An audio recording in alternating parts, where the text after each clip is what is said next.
நான் கருத்துரையாளர்களை உங்களுக்கு அறிமுகம் செய்கிறேன். காங்கிரஸ் கட்சியிலும் திரு இதயதுல்லா, வணக்கம்.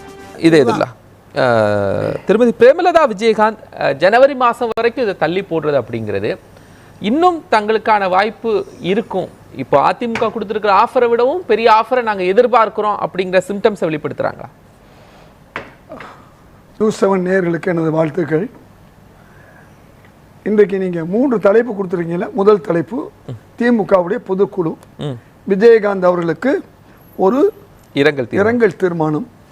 உள்ளபடியே குமார் சொன்ன மாதிரி திமுக மீதும் கலைஞர் மீதும் தலைவர் மூப்பனார் மீதும் அன்பு கொண்டவர் திரு விஜயகாந்த். மூப்பனார்களோட அன்பு இருக்கும் பொழுதெல்லாம் நான் தொடர்ந்து அவர் கூட இருந்தவன். அவருடைய ஈது பெருநாள் விழாவில் கூட என்னை சிறப்பு விருந்தினராக கொண்டு போய் என்னை ரொம்ப மரியாதை கொடுத்தவர். ஒரு நல்ல மனிதர், மாமனிதர். அதனால தான் இன்றைக்கி அவர் பின்னால் மக்கள் இருக்காங்க. அது வாக்காக இருக்குதா இல்லையாங்கிறது அப்புறம். இன்றைக்கு இந்த பொதுக்குழுவில் அந்த தீர்மானம் மட்டுமல்ல, வேறு ஒரு தகவலை முதல்வர் சொல்கிறார். அதை சொல்லிட்டு நான் சொல்கிறேன். ஏன்னா பொதுக்குழுன்னு கொண்டு வந்துட்டீங்க. தமிழ்நாட்டில் பாஜகவுக்கு முன்னுரிமை அல்லது வாக்களித்தால் மத கலவரங்களை உண்டாக்குவார்கள், சாதி கலவரங்களை தூண்டுவார்கள், மக்கள் அனைவரும் வகையிலும் பிளவுபடுத்துவார்கள், நம்முடைய பிள்ளைகளை படிக்க விட மாட்டார்கள், பிற்போக்குத்தனங்களில் நம்மை மூழ்கடிப்பார்கள், தொழில் வளர்ச்சி இருக்காது, இந்தி மொழி திணிப்பு, பண்பாட்டு திணிப்பு செய்து தமிழ்நாட்டின் தனித்துவத்தை அளித்து விடுவார்கள். இதை ஏன் சொல்கிறார் அப்படின்னா, இந்த தேமுதிக பாமக ரெண்டுக்கும் உள்ள பிரச்சனைகள்லையும் இன்னைக்கு பாஜகவுடைய எதிர்க்கு. எப்படி ஒரு தர்ம யுத்தம்னு ஓபிஎஸ் மூலமாக இபிஎஸ் ஓபிஎஸ் பிரிந்த அதிமுக உடைந்ததோ அன்னைக்கு தர்ம யுத்தம், இன்னைக்கு பாமகவில் தந்தைக்கும் மகனுக்கும் நடக்கக்கூடிய மர்ம யுத்தம். இந்த யுத்தத்துக்கும் காரணம் பாஜகன்னு சொல்கிறாங்க இல்லையா. இந்த அடிப்படையில் தான் தமிழ்நாட்டு மக்களுக்கு மட்டுமல்ல, தமிழ்நாட்டில் உள்ள கட்சிகளுக்கும் அவர்கள் தவறு. மகனுக்கு ஒரு பிரச்சனைக்கு பாஜக தான் காரணம். இப்ப நான் ஆரம்பிக்கிறேன். நீங்க கேட்டீங்கல்ல, இன்னைக்கு பொதுவா ஒரு வார்த்தை இது இருக்கு, அதிமுக தர்றோம்னு சொல்லி தரலைன்னு தேமுதிக சொல்லுது. சொல்றதானா? நாங்க தர்றோம்னு இந்த 3 சீட்டு ஒவ்வொரு 2 ஆண்டுகளுக்கு ஒரு முறை கொடுக்கக்கூடிய சீட்டில் நாங்கள் தர்றோம்னு சொல்லலை. அடுத்த தடவை தர்றோம்னு இன்னைக்கு அதிமுக சொல்லுது. இது உண்மையா பொய்யான்னு உங்களுக்கு எனக்கும் தெரியாது. அது அந்த கட்சியை சார்ந்த 2 பேருக்கு தான் தெரியும். இதோட முன்னால் திமுகவால் எந்த கட்டத்திலையும் ஏமாறலை திரு விஜயகாந்த். எப்போ ஏமாந்தார்? 2011 அவருக்கு சீட்டு கொடுத்து அவரை வெளில வச்சு அவரை எதிர்க்கட்சி ஆக்கி அன்றைக்கு அந்த எதிர்க்கட்சி தலைவரை அவமானப்படுத்தி வெளியே அனுப்பிய ஒரு சூழல். அதாவது கூட்டணி அதிமுக தேமுதிக கூட்டணி சொல்கிறேன். அன்றைக்கே அவர் பாதி பலத்தை இழந்துட்டார். என்னைக்குன்னா செல்வி ஜெயலலிதா அவர்கள் அவரை அந்த அரசியல் களத்திலிருந்து பாதி அப்புறப்படுத்தினார்.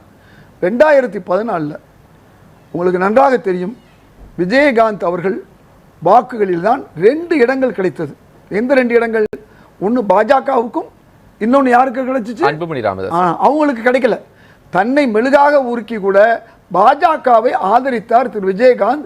அந்த மரியாதையை அந்த முதல் நாளில் கொடுத்தார். பிரதமராக பதவியேற்கிற அன்னைக்கு விஜயகாந்துக்கு கொடுத்த மரியாதையை தொடர்ந்து எந்த வகையிலும் அவர் கேட்ட எந்த பொறுப்பையும், எந்த பதவியையும், எந்த விருதையும் பாஜக கொடுக்கல. 2வது ஏமாற்றம் அவருக்கு. அதுவே அவருடைய மீறி ஒரு பாதியில் உள்ள பலத்தில் போயிடுச்சு, 3/4 பலம். அதற்கு பிறகு அவர் உடல்நலம் குன்றினார். அவருடைய அரசியல் வாழ்வுக்கு ஒரு பின்னடை ஏற்பட்டுச்சு. சரி, மீண்டும் அந்த தேமுதிகவுக்கு தொடர்ந்து கூட்டணியில் இருந்தது யாருன்னா பாஜகவும் அதிமுகவும் தான். நல்லா இந்த வரலாறு மக்களுக்கு போய் தெரியணும்.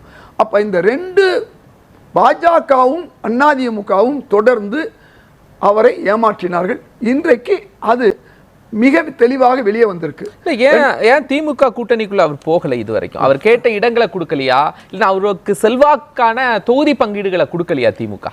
எந்த அளவுக்கு தலைவர் கலைஞர், அமரராக இருந்த கலைஞர் விஜயகாந்துக்கு அழைத்தார் என்பது மட்டுமல்ல, என்ன வேணாலும் தர்றேன்னு சொன்னாரு. அழைத்தார் சொன்னதை கொடுத்தார். சொன்னதை செய்யக்கூடியது திமுக. இன்னைக்கு எந்தெந்த கட்சிக்கு தரணும்னு சொல்லி காங்கிரஸை கூட தான் அழைத்தாங்க. 2011 63 சீட்டு, 2021 25 சீட்டு அழைக்கிறது தான். ஆனா கட்சியோட பலத்துக்கு ஏற்ற மாதிரி சீட்டு கொடுத்தாங்களா?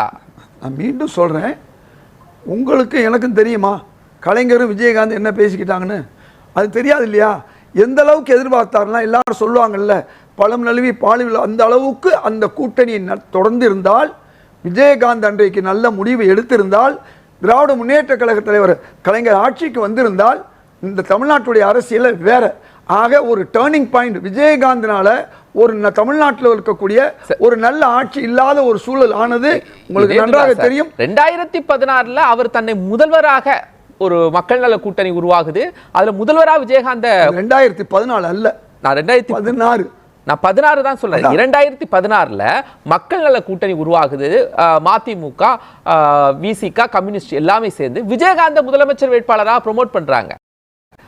அப்போ அவரு அந்த சாய்ஸ் எடுக்கிறாரு. 2021 என்ன பண்ணாங்க திமுக என்று சொல்றேன். 2016 மக்கள் நல கூட்டணின்னு சொல்லி இதே அதிமுக பாஜக மூலமாக தனியா பிரிஞ்சு ஓட்டை பிரிப்பதற்கான வேலையை செஞ்சாங்க. அன்னைக்கு 1.5 விழுக்காடுல தான் திமுக மிகப்பெரிய பின்னடைவை சந்தித்தது. உங்களுக்கும் தெரியும், எனக்கும் தெரியும். 0.75% எடுத்திருந்தா திமுக அன்னைக்கு எதுக்கு சொல்ல வரேன், நான் எதுக்கு சொல்ல வரேன், திமுக இதுவரை விஜயகாந்த் அவர்களையோ தேமுதிகவை ஏமாற்றவில்லை. இன்றைக்கு ஏமாற்றியது இந்த 2 கட்சி என்பதை நான் ஆதாரமா சொல்றேன். இப்போ திமுக கூட்டணிக்குள்ள போனா ஏற்றுக்கொள்வாங்களா? தேமுதிகக்கு உரிய மரியாதையும் உரிய அதிகாரம் அளிக்கக்கூடிய அளவுக்கு தொகுதிகளையும் கொடுப்பாங்களா? இது நல்ல கேள்வி. பதில் சொல்ல வேண்டியவர் இன்றைய முதல்வர், திராவிட முன்னேற்ற கழகத்துடைய தலைவர் நம்முடைய ஸ்டாலின் அவர்கள். அழைப்பு கொடுப்பது முக்கியமல்ல, சார் கொடுப்பது முக்கியமல்ல. சொல்ல வர்றேன். இன்றைக்கு திராவிட முன்னேற்ற கழக கூட்டணி ஏறத்தாழ 50 விழுக்காடு வாக்குகளுக்கு மேல ஒரு காம்பேக்ட் கூட்டணி, ஒரு சரியான கூட்டணி இருக்கு. அதுல தேமுதிகவுக்கு வாய்ப்பு இருக்குமா? ஏன்னா இடையில அப்படி ஒரு வாய்ப்பை தேடி அந்த அம்மையார் ஒரு முயற்சி எடுத்தார்கள். அந்த முயற்சிக்கு பிறகுதான் இப்போ பாராளுமன்ற நாடாளுமன்ற மாநிலங்களவை உறுப்பினர் வேணுன்ற அடிப்படையில் அதிமுக போய் கேட்டாங்க. நாளைக்கு என்ன நடக்கும்னு நம்ம சொல்ல முடியாது. ஆனால் அந்த அம்மையார் சொல்வது, திமுக அவருக்கு குடிக்கக்கூடிய மரியாதையை கொடுத்துருக்கு, அவங்களுக்கு செய்ய வேண்டிய கடமையை செஞ்சிருக்கு. விஜயகாந்துடைய இறப்புல அவங்களுக்கு மிக அற்புதமாக அவங்களுக்கு எதையுமே எதிர்பார்க்காம 2011 தன் கூட்டணிக்கு வரலன்னு பார்க்கல, 2014 கூட்டணிக்கு வரன்னு பார்க்கல. விஜயகாந்த் ஒரு கலைஞர், அந்த கலைஞருக்கு செய்ய வேண்டிய காரியங்களை மிக சிறப்பாக செய்தது திமுக. ஆனால் அதிமுகவும் பாஜகவும் அந்த கட்சியை அடியோடு கொஞ்சம் கொஞ்சமாக திமுக திரும்ப விஜயகாந்துக்கு புகழ் சேர்க்கிற மாதிரி நாங்க இரங்கல் தீர்மானம் பண்றோம், அவருடைய இறப்பை சிறப்பா கொண்டு போனது, இதெல்லாமே விஜயகாந்துடைய வாக்குகள் அறுவடை செய்யறதுக்கு. ஆனா விஜயகாந்துடைய கட்சிக்கு உரிய அங்கீகாரத்தை கொடுப்பதற்கான எந்த முன்னெடுப்பையாவது திமுக எடுத்திருக்காங்களா? அது சொல்லுங்க. இவ்வளவு நாளா நான் உங்களுக்கு சொல்லிட்டு வரேன். இவ்வளவு நேரமா 2011 சேர்ந்திருந்தா இன்னைக்கு தேமுதிகவுடைய நிலை வேற. காலம் மாறும் சார், சொல்றேன் கேளுங்க. அதற்கு பிறகு தொடர்ந்து பேசுவோம். அதற்கு பிறகு நான் சொல்லி முடிச்ச 2 வரி. அவங்க முன்னால யாரை நம்பினாங்க? தொடர்ந்து பாஜகவையும் அதிமுகவையும் நம்பினாங்க. ஏமாந்துட்டாங்க சார், ஏமாந்துட்டாங்க. இன்னைக்கு நான் மீண்டும் சொல்றேன், திமுக இன்னைக்கு கூட்டணி பலமாக இருக்கிறது. புதிய கட்சிகளை சேர்ப்பதும் சேர்ப்பாதும் அவங்க விஷயம். ஆனா என்ன நடக்கும்னு இப்ப சொல்ல முடியாது. அந்த அம்மாவே ஜனவரி மாதம் தான் 2026 தான் தேர்ந்த அரசியல்வாதி. நீங்க 2026 தேர்தல் கணக்குகள் உங்களுக்கு ரொம்ப தெரியும். நீங்க திமுக எல்லாம் முடிவு செஞ்சிரும் அப்படிங்கிறது இல்ல, அதற்குள்ள சேர்க்கிறதுக்கு இடம் இருக்கா அப்படிங்கறத புரியுறது உங்களுக்கு தெரியும். இன்னைக்கு இடம் இல்லைன்னு திரும்பவும் சொல்றேன். நான் தான் சொல்றேன் இல்லையா, நான் சொல்றது விஜயகாந்த் அவர்கள் என்ன கொண்டாடினாலும், நான் கேட்டேன், விஜயகாந்த் என்ன கொண்டாடினாலும் திமுக கூட்டணியில இடம் இல்ல அப்படிங்கிறது இதயதுல்லா சாருடைய பார்வை. இந்த 6 மாசத்துல என்ன நடக்கும்னு நமக்கு சொல்ல முடியாது. இந்த கூட்டணிகள் எப்படி இருக்கும்னா நம்ம சொல்ல முடியாது. அப்படிப்பட்ட ஒரு சூழல்ல ஜனவரி மாதம் அந்த அம்மையாரே முடிவெடுக்கிறதா சொல்றாங்க.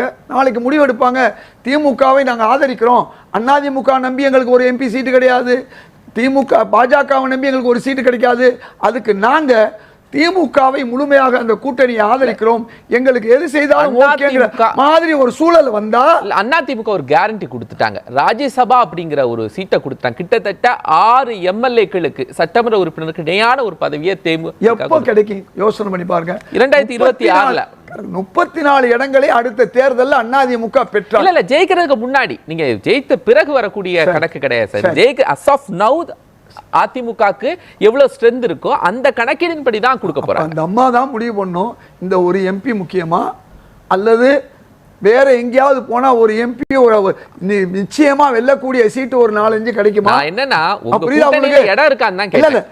ஒரு எம்பி கூட்டணியில இடம் இருக்கா? சொன்னதை செய்யாதவர்கள் அதிமுகவினர், சொன்னதை செய்யக்கூடியவர்கள் திமுகவினர்கள். நாளைக்கு அம்மையார் அவர்கள் இந்த 1+4 வெற்றி பெறக்கூடிய இடங்கள் வேணும்னு சொல்லி திமுகவோட கேட்டு ஒத்துக்கொண்டால் அது அவங்க விஷயம். என்னை பொறுத்தவரை நான் சொல்ல கூட்டணின்னு சொல்லுங்க சார். நீங்க திமுக தனிச்சு விட்டுறீங்க, நீங்க இணைந்து இருக்கிறீங்க. தமிழ்நாட்டுல எங்க கூட்டணிக்கு தலைமை நீங்க 2016ல அவர் வரல, 11ல வரல, 21ல வரல, 26ல நீங்க வாய்ப்பு கொடுக்க தயாரான்னு கேட்டா அது திரு ஸ்டாலின் அவர்கள் தான் முடிவு பண்ணுவாரு. இல்ல மீண்டும் சொல்றேங்க, உங்களுக்கு தெளிவா சொல்லிட்டேன் நானு. அந்த அம்மையார் எந்த மாதிரி முடிவு எடுப்பாங்க? ஒரு எம்பி சீட்டா அல்லது வெற்றி பெறக்கூடிய ஒரு 4-5 எம்எல்ஏ சீட்டு உள்ள ஒரு எம்பி அவங்க ஜனவரியில முடிவு பண்ணுவாங்க சார். அவங்க ஜனவரியில முடிவு பண்றதுக்கு திமுக கூட்டணியும் அவர்களும் எந்த அளவுக்கு ஒத்து போறாங்கங்கறத பொறுத்து இருக்கு. இன்னைக்கு சொல்லுவாங்க a bird in the hand is better than 2 in the bush. நாளைக்கு கிடைக்கக்கூடிய பலாக்காயை விட இன்னைக்கு கிடைக்கக்கூடிய பலாக்காய் பெரிதும்பாங்க. அதைத்தான் நான் சொல்றேன். ஒன்றை புரிந்து கொள்ளுங்க. நான் திமுக முடிவு வேண்டாம். நீங்க காங்கிரஸ்ல இருந்து இதேதுல்லா சார் என்ன விரும்புறீங்க? எந்த பக்கம் தேமுதிக வரணும்னு விரும்புறீங்க? நான் அந்த விருப்பம் இல்ல. தேமுதிக ஆதரவு, தேமுதிகவுடைய வாக்கு, தேமுதிகவுடைய ஓட்டு, அந்த கட்சியினர் என்ன நினைக்கிறாங்க? பாஜக ஏமாத்திருச்சு, அதிமுக ஏமாத்திருச்சு, நம்மளை ஏமாத்தாத ஒரு கட்சி, நம்மளை மதிக்கிற கட்சி திமுக கூட்டணிங்கிற எண்ணம் அந்த வாக்காளர்களுக்கு வந்து அந்த வாக்குகளுக்கு வரலாம். அதே நேரத்தில் ஜனவரி மாதம் திமுக கூட்டணி சேர்றதுக்கு அந்த அம்மா ஏதாவது ஒரு குறைந்தபட்ச செயல் திட்டத்தோட வந்து அதை திமுக தலைவர் ஏற்றுக்கொண்டால் எதுவும் நடக்கலாம். இல்லை என்று சொன்னால் இன்றைக்கு நான் மீண்டும் சொல்றேன், திமுக கூட்டணி வலிமையாக இருக்கிறது.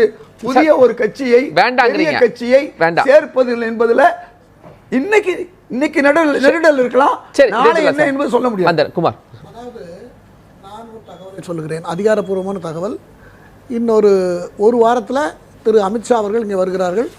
வரும்போது தேமுதிக பிரேமலதா அவர்களை சந்திப்பதாக இருக்கிறது என்று ஒரு குறிப்பு இருக்கிறது.